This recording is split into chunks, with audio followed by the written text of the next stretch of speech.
Hi there, welcome to our channel, and in this video I'm going to show you how to stop sharing Instagram story on Facebook.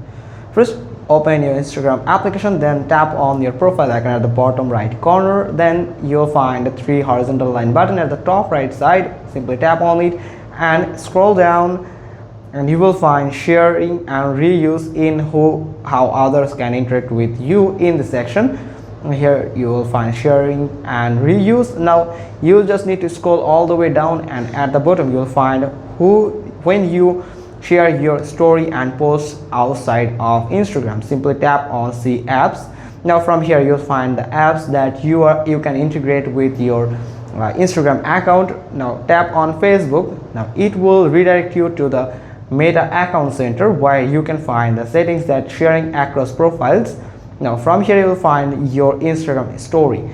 It is now enabled on my account. If you tap on it, it will disable and it will stop sharing your Instagram stories to your Facebook account.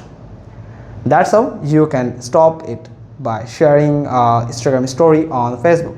Hope you found this video helpful. If so, then give us a thumbs up. Don't forget to subscribe our channel, click on the bell icon, and we will get back to you soon with another informative video. Thanks for watching. Till next time.